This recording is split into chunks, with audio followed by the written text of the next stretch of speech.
Here's the brief news from the world over this week.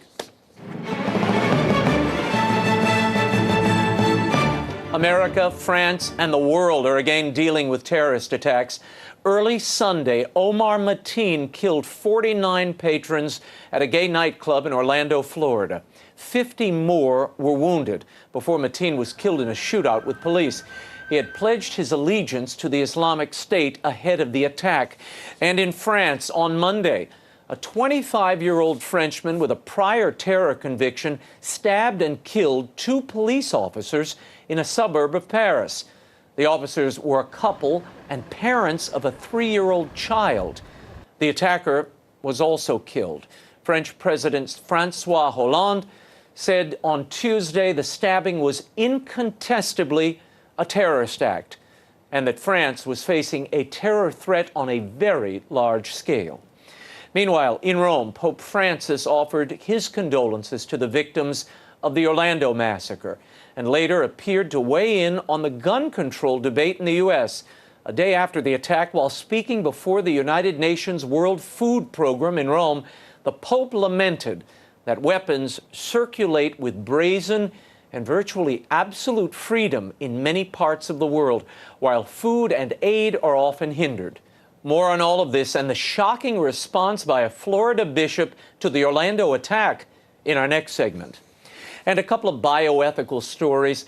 An adult stem cell trial in Canada is giving new hope to the fight against multiple sclerosis. The treatment was conducted on 24 MS patients who expected to be confined to a wheelchair within 10 years. The patients had their immune systems rebooted using adult stem cells. The treatment allowed some to regain functions thought lost to the disease, such as vision, balance, and the ability to walk. Dr. Mark Friedman, who led the trial, stopped short of saying his patients were cured, but he did say the treatment appears to have induced a long-standing remission. He also noted that the treatment is effective in only 5 to 10% of those patients currently diagnosed with MS. And the American Medical Association, the country's largest organization of doctors, might soon be dropping its opposition to physician-assisted suicide. During its annual meeting this week, the group rejected a proposal to reaffirm the AMA's long-standing policy against assisted suicide. Instead, it approved a study to explore whether the AMA should stay neutral on the matter. Dr. Jeff White of the Louisiana State Medical Society and Louisiana Right to Life said the AMA's decision is very troubling, since doctors prescribing death for patients is antithetical to the mission of healing. A half a century in the making, the much-anticipated Pan-Orthodox Council of the Eastern Churches appears in jeopardy. At least its legitimacy is in question. Scheduled to begin Sunday in Crete, 4 of the 14 Eastern Orthodox churches will not be taking part, including the largest, the 150 million-member Russian Orthodox Church.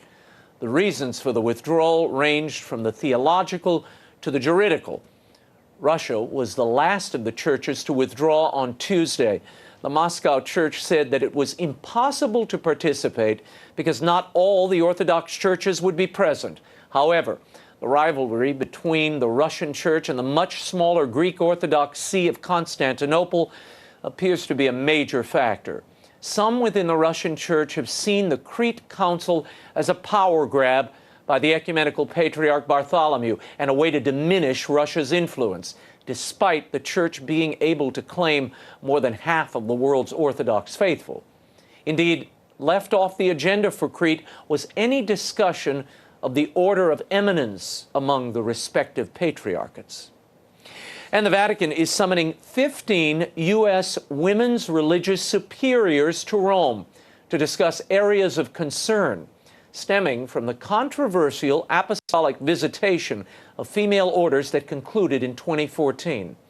Cardinal Yoa Aviv, the prefect of the Congregation for Religious, told the National Catholic Reporter that the new round of dialogue will focus on some lingering questions about what have been called ambiguities in these communities' adherence to church teaching.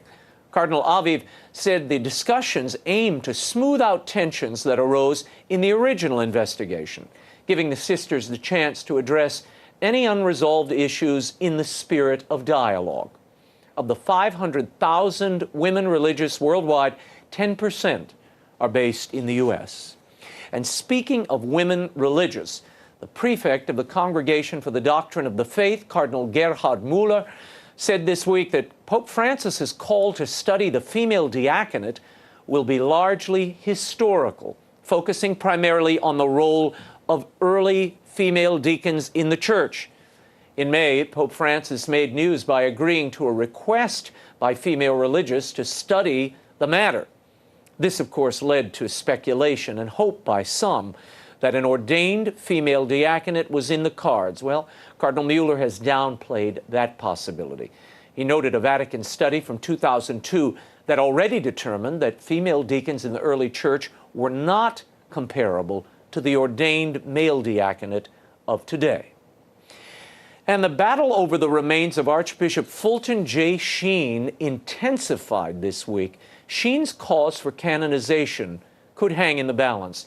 Joan Sheen Cunningham, the Archbishop's nearest living relative, filed a lawsuit this week asking the New York Supreme Court to order the transfer of her uncle's remains to Peoria, Illinois.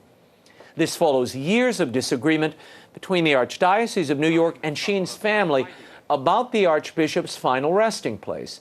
Sheen's body needs to be present at a beatification ceremony in Peoria so that his cause for sainthood can proceed. Bishop Janke of Peoria put a hold on that cause in 2014, pending a firm agreement about the transfer of the body. At present, Sheen is in the crypt of St. Patrick's Cathedral in New York, but he actually wished to be buried in a priest cemetery elsewhere. In fact, it was Joan Sheen Cunningham who granted the Archdiocese permission in 1979 to inter his body at the cathedral. Now, in the face of resistance from the New York Archdiocese, she is asking the court to intervene.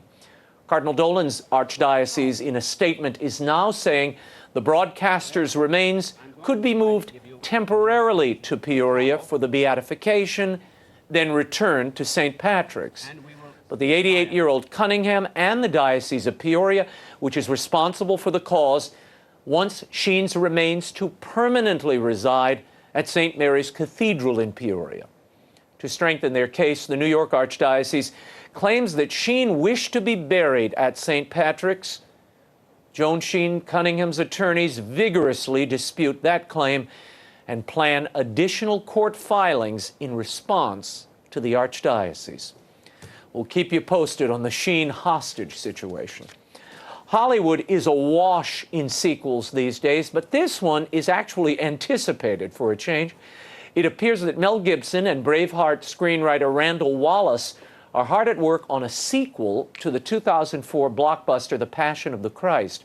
The Hollywood Reporter broke the story last week, with Wallace confirming he was working on a script. It picks up where The Passion left off. No word yet on casting, most importantly whether Jim Caviezel will return as Jesus. The Passion of the Christ was an enormous box office smash, earning over $612 million worldwide. It remains the top-grossing independent film in history and ushered in the resurgence of faith-based films. We also had the exclusive interviews, the first ones, to announce that movie, I can't believe it, 10 years ago. And I've gotten such incredible pictures of kids reading Will Wilder, The Relic of Perilous Falls, so I decided to extend our audiobook giveaway just one more week, just till the end of the week. Send me a picture of your favorite reader immersed in Perilous Falls, and I may select you at random as an audiobook winner. We're giving away free copies. You can tweet or email them to Raymond@RaymondArroyo.com. I'll announce the winners next week. And come see me on June 29th at 7 p.m. I'll be in McLean, Virginia at the Barnes & Noble at Tyson's Corner, signing Will Wilder and my other books. You'll find all the details at RaymondArroyo.com.